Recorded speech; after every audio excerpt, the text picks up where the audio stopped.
ইনকামটা হইতো দুধ বিক্রি করে, বিশেষ করে এইটা দিয়ে আমাদের ফ্যামিলি চলতো এবং গরু চালাইতাম। গরু চলতো, ফ্যামিলি চলতো। এর পাশাপাশি কিছু কিছু টাকা দিয়ে আমরা ঋণ দিতাম।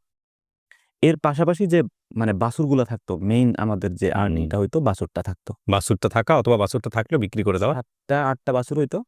এইটা থাকার কারণে আমাদের ওই বাৎসরিক যে বেচা কিনা আর কি, ওইটা হয়ে যেত। এবং বাছুরের প্রচুর পরিমাণে চাহিদা ছিল আমাদের, জি।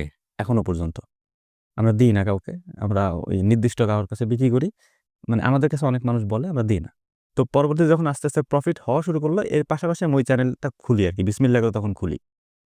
খোলার পরে সেখানে আমরা প্রথম ভিডিওটা দিই হচ্ছে আমাদের গোবর বিক্রির।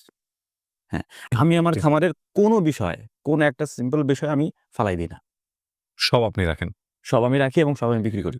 খুবই পপুলার একটা চ্যানেল এবং আমি একটা কথা আপনাদেরকে বলে দিই, ফেসবুকের অনেক ভিডিওর রিচ নাই।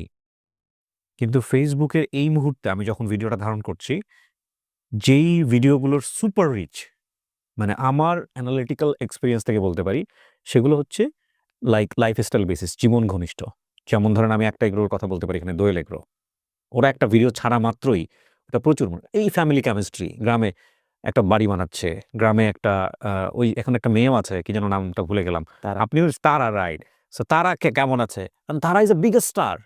তো এখন কথা হচ্ছে কি, এটা এটা কেন হয়? এর কারণটা হচ্ছে লাখো মানুষ ওটার সাথে অ্যাফিলিয়েটেড। ওরা ভালো থাকলে লাখো মানুষ ভালো থাকে, এটা অনুভব করে। এবং এটা খুব চমৎকার একটা স্ট্র্যাটেজি। সো এই বিসমিল্লাহ এগ্রোও কিন্তু ঠিক তাই।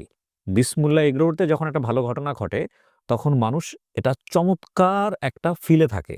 এবং এটার প্রথম কারণটা হচ্ছে মানুষ এই চ্যানেল এইগুলোকে ওন করে। আচ্ছা, মানুষ কেন ওন করে? কারণ প্রত্যেকটা মানুষের মধ্যেই, যেহেতু যারা গ্রাম বাংলায় বড় হয়েছে, তাদের মধ্যে একটা স্বপ্ন থাকে যে আমার এরকম একটা ছোটখাটো খামার থাকবে, আমার এরকম একটা চমৎকার সংসার থাকবে, হ্যাঁ, এখানে কিছু মানুষ থাকবে। এগুলো আমরা যারা গ্রামে বড় হয়েছে তাদের খুব কমন ড্রিম।